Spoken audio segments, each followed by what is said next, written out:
Sir అందరికీ నమస్కారం అండి. మనకొక నానుడి ఉన్నది, కత్తి పట్టినవాడు కత్తితో పోతాడు, గొడ్డలి పట్టినవాడు గొడ్డలతోటే పోతాడు, దౌర్జన్యం చేసేవాడు ఆ దౌర్జన్యంలోనే కొట్టుకుపోతాడని మన పెద్దలు చెబుతూ ఉంటారు.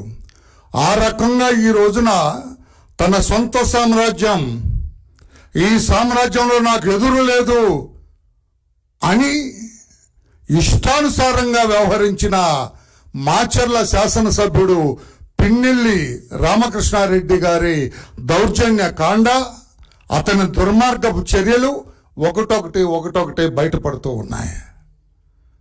అతను ఎంతటి దుర్మార్గం చేశాడు,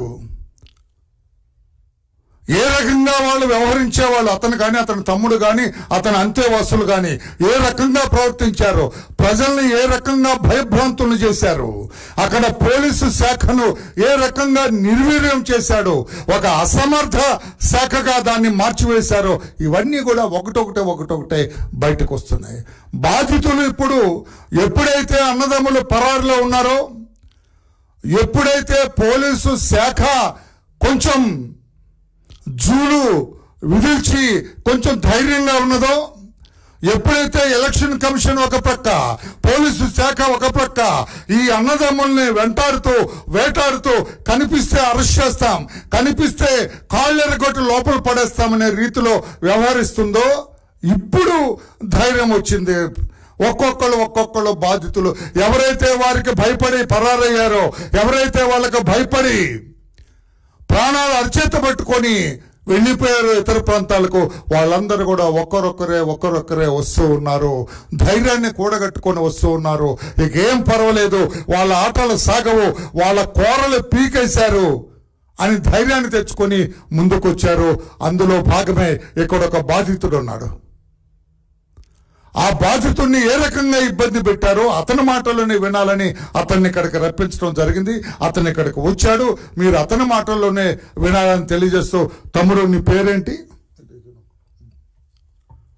నోముల మాణిక్యరావు సార్. నోముల మాణిక్యాలరావు. నీకు భార్య బిడ్డలు ఉన్నారా? ఉన్నారు సార్. ఎంతమంది పిల్లలు? 2 మగపిల్లలు సార్. భార్య 2 మగపిల్లలు ఉన్నారు. నా భార్య పేరు నోముల ఎల్లేశ్వరి, పిల్లల పేరు నోముల చందు, నోముల సాల్మన్ రాజు. వాళ్ళని పిల్లలు చదువుకుంటున్నారా? చదువుకుంటున్నారు సార్. మీ క్యాస్ట్ ఏంటి? అంటే అడగకూడదు, క్యాస్ట్ తప్పదు. మరి మీ క్యాస్ట్ ఏంటి? SC Madiga sir. SC Madiga. Okay. నీ పిల్లలు ఏం చదువుతున్నారు? మా పెద్ద బాబుది గ్రాడ్యుయేషన్ అయిపోయింది, డిగ్రీ అయిపోయింది. చిన్న బాబు ప్రజెంట్ డిగ్రీ చదువుతున్నాడు సార్. గుడ్ చదువుకున్నారు. ఒక ఎస్సీ మాదిగ కుటుంబం అనేది. మీకేంటి అన్న రాజకీయ సంబంధం ఉందా? మీకేమన్నా రాజకీయ సంబంధం అంటే నాకు టీడీపీకి నేను కార్యకర్తగా అభిమానిగా ఉన్నాను సార్. నాకు చంద్రబాబు నాయుడు గారు అంటే ఇష్టం. అది తెలుగుదేశం పార్టీ, చంద్రబాబు గారు అంటే ఇష్టం, తెలుగుదేశం పార్టీ అభిమానిగా ఉన్నావు. అవును సార్. ఓకే. ఆ రోజున ఆ ఊళ్ళో అంటే నువ్వు ఎలా పోలింగ్ ఏజెంట్వా? పోలింగ్ ఏజెంట్ కూర్చున్నాను సార్. ఏ ఊరు మీది? కండ్లకుంట విలేజ్. పిన్నెల్లి రామకృష్ణారెడ్డి ఎమ్మెల్యే గారు ఎవరైతే ఉన్నారో ఆయన సొంత గ్రామమే నా గ్రామం కూడా. ఓ, ఆ ఊరే నీది కూడా? అవును సార్. పిన్నెల్లి రామకృష్ణారెడ్డి వాళ్ళ తమ్ముడు పేరు వెంకటరామరెడ్డి. పిన్నెల్లి వెంకటరామరెడ్డి ఊరు కళ్ళకుంటే. వాళ్ళ ఊరు నా ఊరు ఒకటి. నువ్వు అదే ఊరు? అదే ఊరు. వాళ్ళు రెడ్డి గారు, నువ్వు మాదిగా, అంతేనా? నువ్వు బాగా తెలుసు వాళ్ళకైతే? బాగా వెల్ నోన్ పర్సన్. సరే, నువ్వు ఆ రోజు పోలింగ్ ఏజెంట్ గా కూర్చున్నావు అక్కడ. ఆ బూత్ నంబర్ ఏమైనా గుర్తుందా? గుర్తుంది సార్.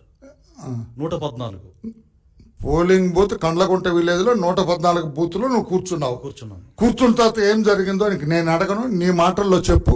పాత్రికేయులకి, రాష్ట్ర ప్రజలు చాలా మంది చూస్తున్నారు, వాళ్ళందరూ కూడా అసలు ఏం జరిగిందో నువ్వు చెప్పునానా? Okay sir. మొట్టమొదటిగా రాష్ట్ర ప్రజలందరికీ నా నమస్కారాలు తెలియజేస్తున్నానండి.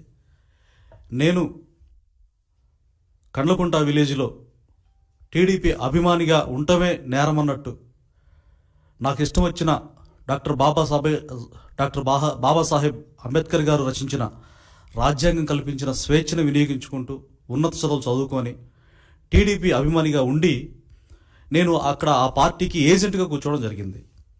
అయితే ఇక నేను నేరుగా జరిగిన విషయం చెప్తాను. ఏజెంట్గా కూర్చుంటే